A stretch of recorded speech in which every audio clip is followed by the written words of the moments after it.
The grand total to build this car is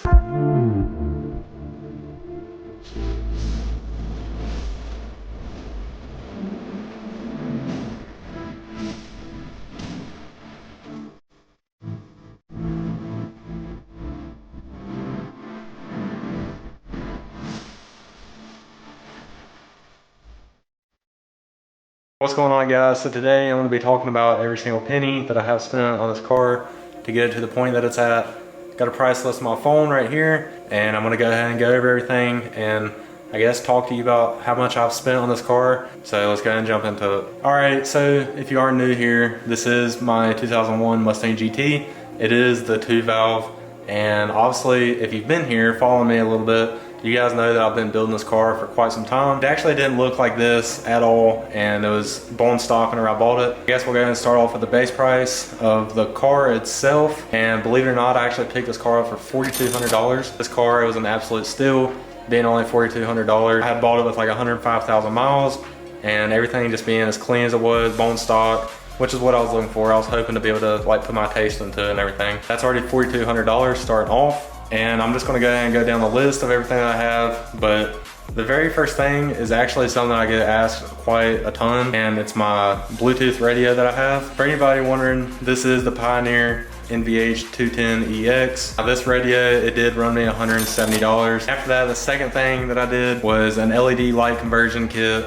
That actually ran me about $75. After that, I actually did have a 8-inch antenna, which, I mean, that's like $11. I know that might sound silly, but I promise I'm trying to count everything. And then up next, I actually did the tent, which now this might vary depending on like who you go with, but also I was trying to go with the best tent and everything.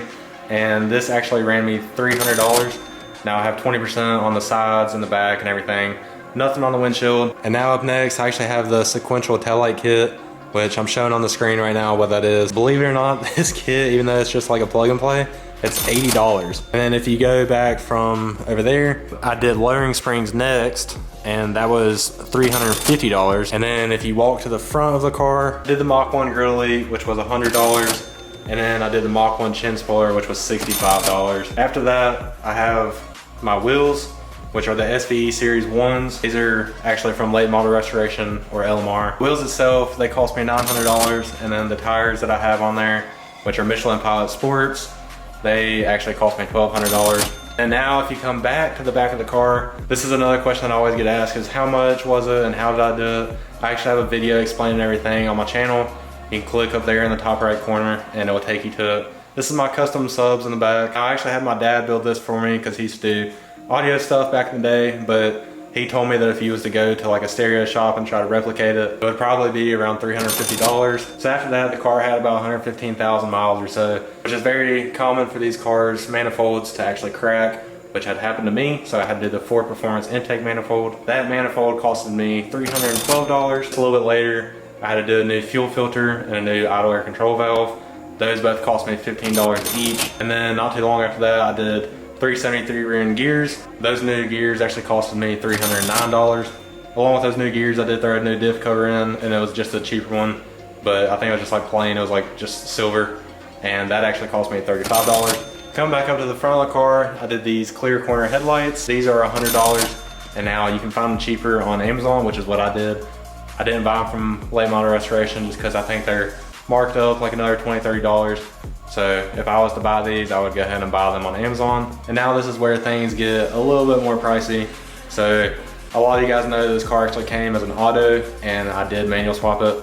I will make a final price with a manual swap and without a manual swap. So I got the Trinic 3650 transmission, along with new clutch, new lines and harnesses, pedal assembly, all that stuff to do with manual swap, drive shaft.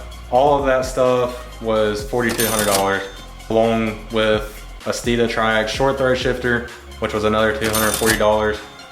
After that, I did a JLT cold air intake, which ran me $250. And then I also did a Borla Stinger catback, which is $1,072. And now back to the more recent purchases.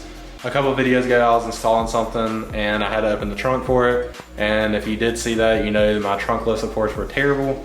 And honestly, I just never replaced them because I didn't really use the trunk. I did end up ordering new trunk lift supports, that was $40. And here's the fun part. So it is currently August 22nd, and a few days ago, I just got in a shipment from something I ordered, which just so happens to be a new clutch and a rear main seal, new pilot bearing, and all that.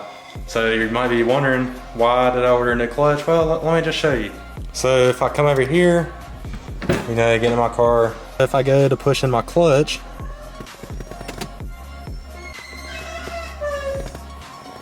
yeah. So I actually got everything right there. And of course, everything would just happen right before Mustang week. Like, I mean, I literally leave not this Saturday, but next Saturday. So of course I gotta be doing that. So I'm actually taking the car to the shop the 28th to go ahead and get it in. If he gets the clutch done within a day or two, it'll let me like 2-3 days to have the car, get everything else prepped before I leave. So that's always fun. But the new rear main seal cost me $30. New pilot bearing cost me $13. And then the McLeod Super Street Pro clutch, which is what I went with, it was $380. And now the reason I did get such a like beefy clutch is just in case I did boost it, and that way I wasn't going back to like another stock clutch. The reason that clutch actually went out is because whenever I bought the kit, it's like an AutoZone clutch. It's a decently cheap clutch. So I expected it to go out sometime. I just didn't expect it to go out so quick, nor did I expect it to go out right before I leave for Mustang week. But I guess it's just what you get whenever you try to build a car and everything. You just always get something that always wants to go wrong. The grand total of everything, the manual swap, is $6,482.